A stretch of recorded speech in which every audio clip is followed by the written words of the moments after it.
Hello and welcome, and I am doing, or making rather, that of a spreadsheet. And this is a work in progress, and I'm trying to go over these numbers because if they're correct, OMG, this is something else. Anyway, what I have here is data starting on September the 13th, 2011. This is the Bitcoin price data.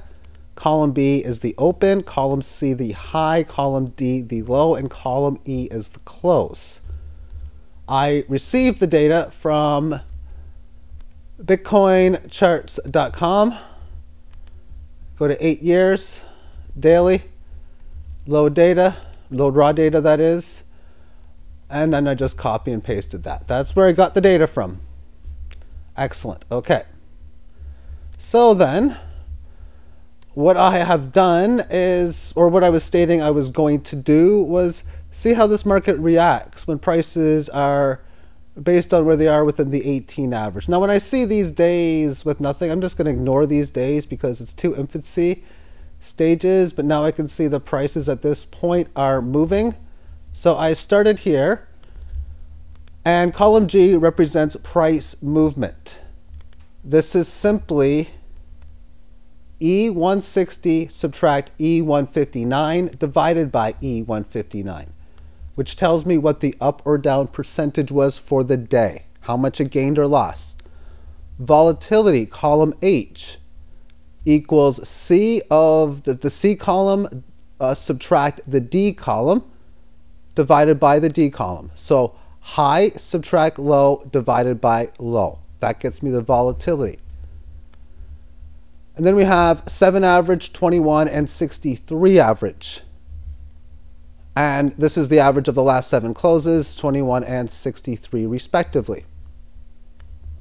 And here is what I have, 000 and all the letters. This means on average, the first one being the 7 period, then the 14, and that, excuse me, the 21, and then the 63. And I did 3 times higher on each one.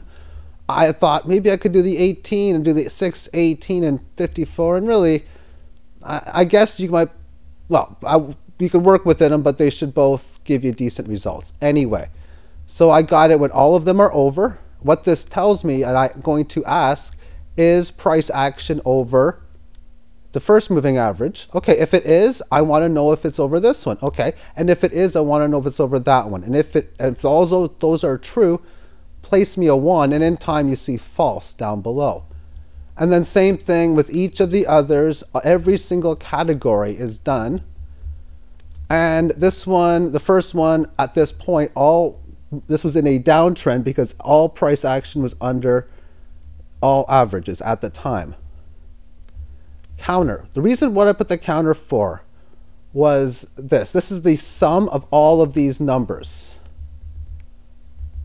And then I just copied and pasted this down, and if everything equaled 1 and I did a sum, then I know my programming was correct. And surprisingly, maybe every single move, it was correct the first time. Usually that's not the case, but this case it was. In here, 000 move, 000 volume, and then it keeps on going on for each combination. Basically, what this is to do, if this category is true, so how I programmed this was if this equals 1, then give me what the percentage move for that period was. Okay, I figured my error out. Oh, I love it. I love it. Well, the numbers I got, I can now figure that part out. Okay, excellent. So what that would get my movement, and the volatility is the next one. So this didn't happen, so nothing is there. And then this came in. Okay, so I did that for every single one. We'll now scroll down to the bottom.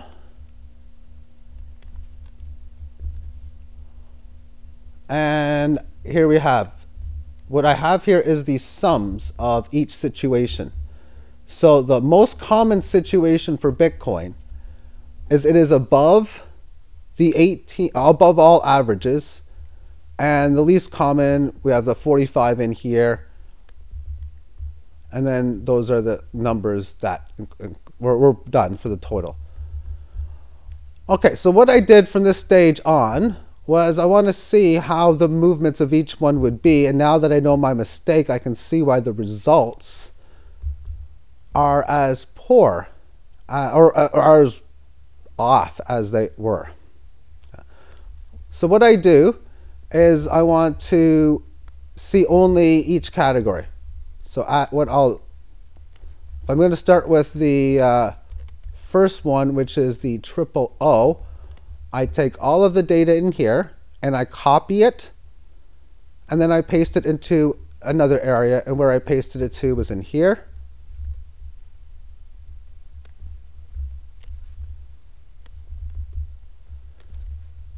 This is where I pasted it. And I sorted it by volatility.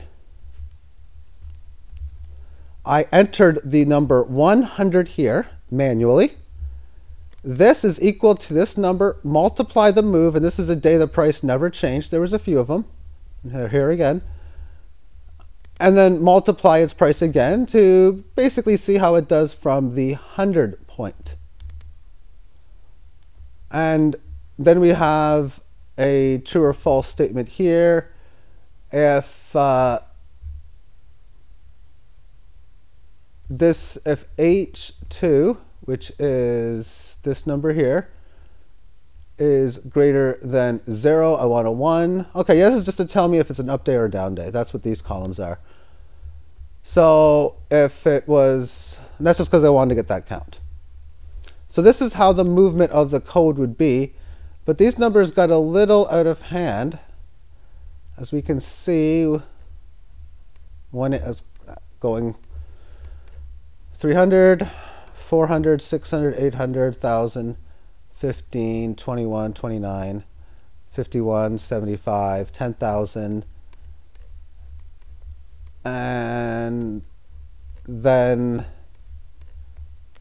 these just numbers got way too big. And I'm like, how can you be outperforming the market to this example? It would have worked out that there were 662 up days and 239 down days. The average volatility was in at 4.22%. And the average daily move was 1.83%, which is like almost impossible. But here's the mistake in which I made.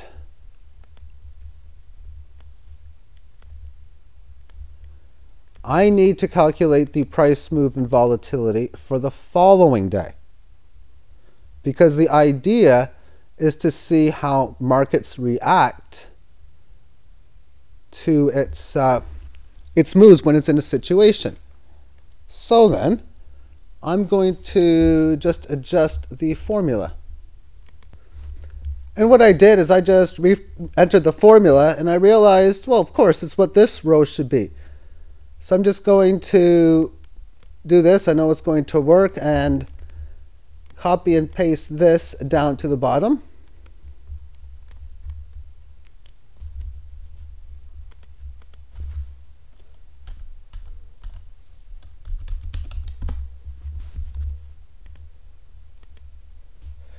And now I can get more accurate results. So I'll show you basically how I would then now calculate this situation.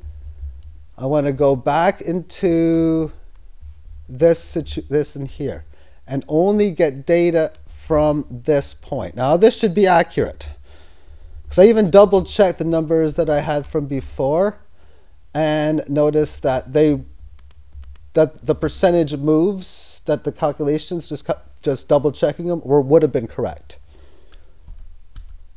But there's no way a market could be that good just by one simple, easy play. And that's the first thing that I thought of when I seen the results. So I'm going to copy this in here and then go in Notepad, paste it in here, edit, select all, and cut. And go to another spreadsheet where I put the data before and just paste it in here. Wait, before I do that, I'm just going to delete everything.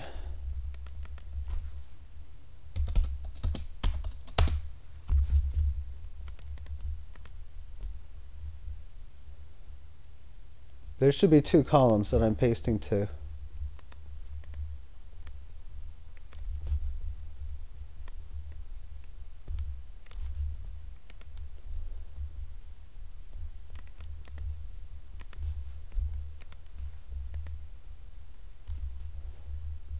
I'm trying to think of, okay, I'm trying to think of how I missed this, and I think I know how to figure it out.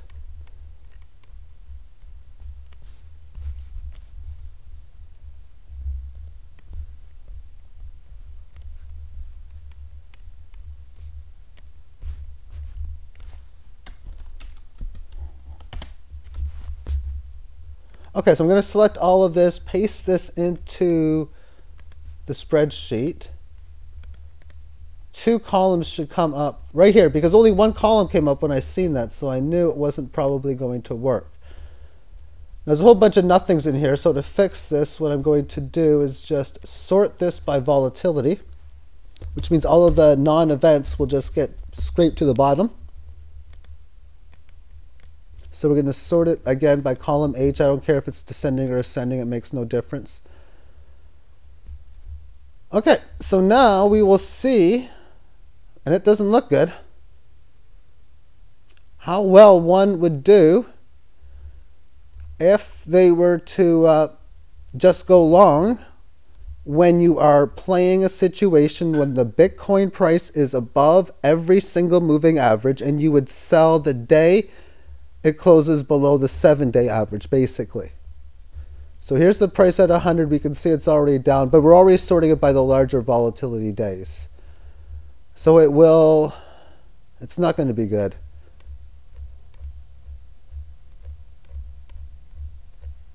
Now this is just like when I said it was too good to go.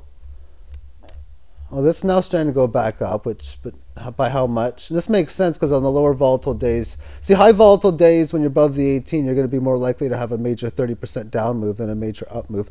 I think you're going to have a lot of up moves too. Okay, this number's still pretty big.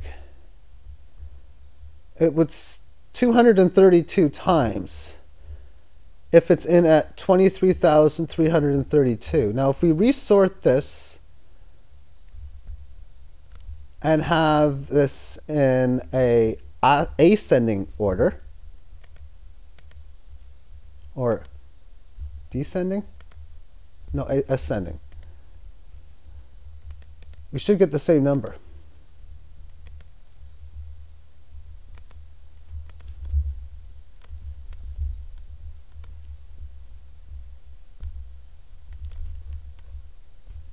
Yeah, 232. So you do relatively well, actually, if you buy when it goes above the all those averages. So the day it crosses all three averages, basically you're in an uptrend and it crosses a 7, or whatever day it crosses all three, however it does, you go long and you stay long until the one day it closes off. This is what your net result should turn into, 232 times the market. And of course, because I start at 100,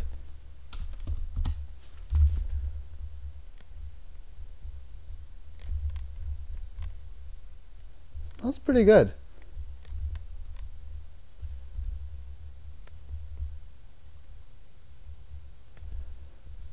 So it's now, as far as the amount of up days and down days are concerned, what I will do is a sum of all of this.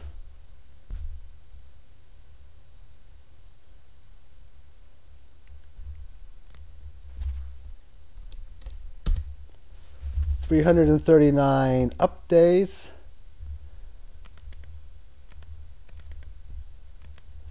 and 231 down days, and the situation in which you would be, of course, playing this one. So you're seeing me doing this on a raw level. I've just started.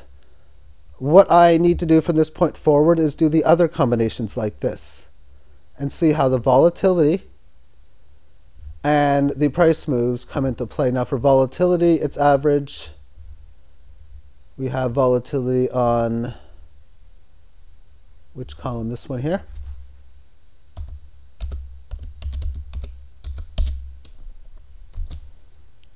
Actually, I like median for volatility because that tells you on average what type of movements you should have percentage-wise when you're in this situation. So it's now you can see it. It's 4.1%. So there we have it. What I'll continue doing again is the 6 other combinations of the moving averages. So I'll do the OOU next and the OUO and so on and so forth.